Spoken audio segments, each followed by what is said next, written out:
welcome po ulit sa aking YouTube channel, Quezon Province Realty TV. Okay, it's me again, Miss Geraldine Villarasa. Okay po, meron pa rin po akong iba-vlog. Siya po ay 1 hectare naman. Ano po, ang nasa kabuuan po ng titulo is 3 hectares. Then gagayat lang po si seller ng 1 hectare para po doon sa ibibenta niya. Ano po, mula po sa town proper ng Tagkawayan, Quezon hanggang dito po sa property ay nasa 5 kilometers po ang layo niya. Then malapit po ito sa school. Ano po? Then ito pong barangay road na to, ito po yung nagko-connect po doon sa papunta sa town proper. Ano po? Then yung property po ay may right of way. Yung pong right of way wala po tayong problema kasi po kay seller pa rin po yun na property. Kumbaga po magbibigay po siya ng kalsada papasok po doon sa mabibili po na 1 hectare. Ano po? Then mula po dito sa barangay road na to hanggang dun po sa property is nasa mga 20 meters ang layo niya po dito sa kalsada. Ano po, pantayin naman po yung gagayatan natin ng right of way. Ano, mamimili na lang daw po tayo ng right of way kung saan daw po natin gustong ipalagay kasi kanya nga rin naman po itong right of way na to kasi itong kalsada na to ay kanya po pala ito, kasama po ito sa titulo niya. Ano po, okay po, tara po at papasukin natin ang 1 hectare ng Tagkawayan, Quezon. Okay po, kayo po bahala kung dito nyo po patatastasin ang right of way, papunta po yan dyan. Nandun po ang property sa likod po sa may tawag ito, Nyugan. Ano po, kaya napakaliit lang po ng right of way na pupuntahan natin doon sa area. Wala po problema talaga ito kasi may-ari na po mismo nang nagbebenta nitong property, ang may-ari po nitong nasa bunga din. Ano po? Okay. Ayan, dadasdasin na po natin yung kalsada. Suot.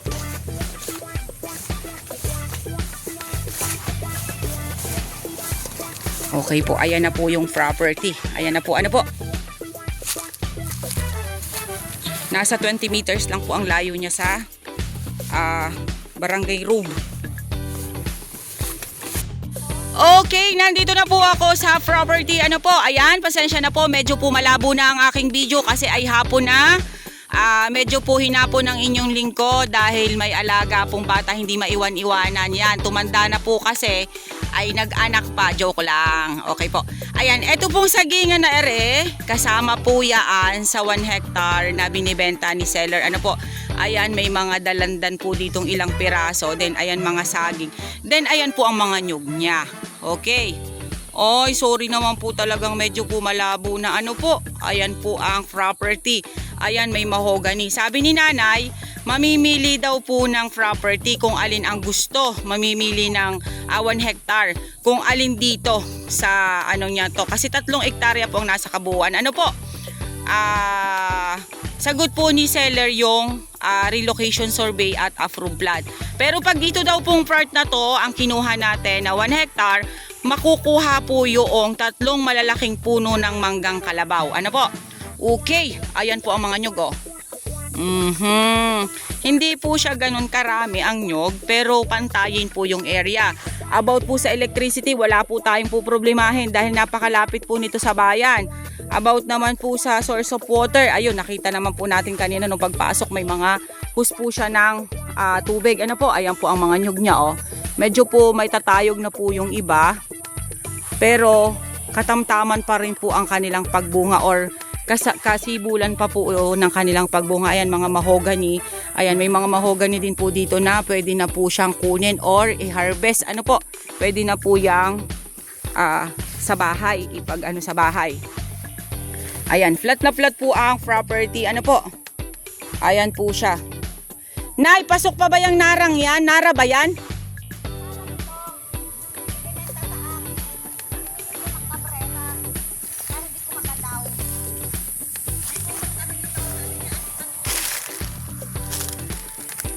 Okay. Okay po. Buhay po ang nasa titulo nito. Ano po? Kaya po wala tayong problema. TCT title. Opo, yung nagbebenta po mismo, siyang po mismo ang nakapaloob po sa titulo. Ano po? Ayan. Kayo po ang bahala pumili ng area. Kung ito pong side na to or yung nandoon po sa may dulo. Para sa akin po, mas maganda ay dito sa bungad kasi nandito ang kalsada. Pag po doon pa kayo sa dulo kumuha, yung right of way po ay lalayo. Kung dito po sa bungad ay nasa 20 meters lang po ang right of way na gagawin ninyo. Ano po? Yung pong about sa right of way, wala na po kayong iintindihin doon. Kayo na lang po ang magpapagawa ng kalsada papasok dito. Hindi po katulad ng iba na ginagawa ko pagka may right of way na ganyan. Ang option ko po ay bibilhin. Kasi mas maganda po yung bibilhin yung right of way dahil dumating man po ang sitwasyon sa mga susunod na henerasyon ay meron po tayong laban kasi binili po natin yung right of way. Kasi pagka po yung bigay lang or hingi lang natin, hindi po natin alam sa mga susunod na henerasyon kung yun ba ay magiging okay pa rin yung kasunduan ng matatanda kasi may magmamana na po. Ano po? Kaya mas maganda rin po ay dokumentado talaga ang right of way. Pero ito pong property na to, idodokumentado din po natin ito para in case po na wala na yung matatanda, yung nasa titulo, yung mga magmamana din ng nakabili nito ay wala pong magiging problema about po sa right of way kasi minsan sinasaraduhan po ng iba or okay naman yung usap doon sa unang may-ari pero yung mga susunod na nakabili or nabili din yung property na ibenta rin ng mga dating may-ari ay sinasaraduhan po talaga nila. Ano po, para po yung buyer na makakabili dito sa loob ay magkaroon din po ng tawag nito laban, gagawan po natin siya ng dokumento. Ano po, ayan, may manggang kalabaw po, ang laki oh. Okay, maliit lang po ang 1 hectare. Ano po, 10,000 square meter lang po siya. Kaya medyo po maliit-liit lang po ang ating iikutan. Ano po? Okay, yung about po sa electricity, meron tayo. About naman po sa source of water, nawasa. Kasi nga po, ito po ay malapit po sa bayan po mismo ng Tagkawayan, Quezon. Pasensya na po kayo dahil madilim na po ang video ko. Pagpasensyahan nyo na po yan. Ano po? Yan, ang mga nyugnaw. Ang kagandahan po nito kasi nga po ay malapit po sa bayan. Ano po?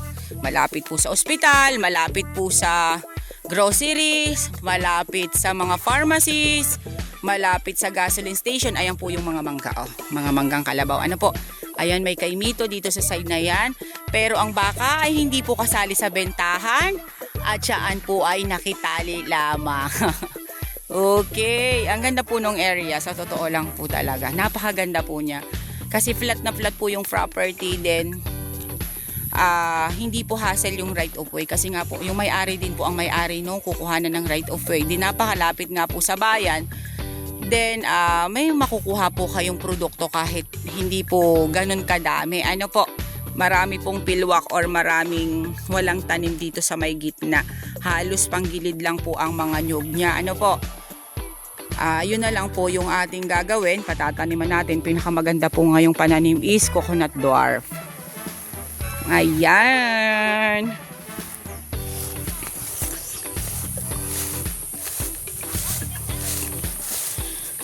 Ayan, may kalsada din po dito, sabi ni seller. At saka po ang kagandahan po nito, kasi nga po TCT title. Yung pong may-ari ang nakapangalan mismo doon sa titulo. O yung about naman po sa sorry po. Sa price, ang price po niya is 1.7 million. Sagot po ni seller ang relocation survey at saka ang approved plan. Ano po? Then yun lang po ang sagot niya. Ano po? Yung about po sa CGT ay buyer na po ang sasagot ng CGT. Ano po? Kasi siya po na ang sasagot ng relocation survey at approved plan para magkaroon din po ng sariling technical description yung 1 hectare. Kailangan po natin yon pagpapatitulo sa pangalan po ninyo. Ano po? Ay, nako. Malabo na talaga po. Ayan. Pero kayo pa rin po ang mamimili ng property. Ano po, may option po kasi talaga si seller kung ito pong bungad or yung sunod na yan, kasi nga po ito ay 3 hectare. Pero kung dito po daw sa bungad ang magugustuhan natin, pasok po sa atin yung 3 puno ng manggang kalabaw na malalaki. Pero pag dun sa dulo ay hindi na. Ano po? Okay. Ang ganda po nung area, promise. Bihira na po talaga ngayon yung mga property na nandito sa malapit sa town proper. Meron pa man po ay nga lang po ay medyo po may kahamahala na po talaga. Ano po, hindi na po katulad nung mga nakaraan na makakabili pa po tayo ng mura. Talaga po ngayon ay nagmahala na po ang property. Kahit po dito sa Tagkawayan, medyo po tumaas na rin po ang presyo ng mga property. Hindi po agent ang nagpapataas niyan. Ano po, yung mga seller na din po ang nagpapataas ng kanilang mga presyo. Kaya kami pong mga agent ay kami na po yung kumbaga, kami na po yung nag-a-adjust nung mga gagawin or mga doon sa presyo, kasi talagang nagtataasan na po sila.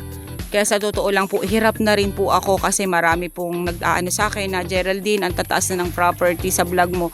Wala po akong magawa. Kasi nga po, yun po yung declared na ngayon ng mga seller. Kaya hindi ko rin naman po makontra kasi sila po yung masusunod. Kasi sila po yung may-ari. Ano po, ako'y ahente lang po nila. Ngayon, kung ako bibigyan nila ng maganda-gandang offer, mas maganda po. Pero kung talagang ang seller po ay matigas sa ganong presyo, wala po akong magagawa.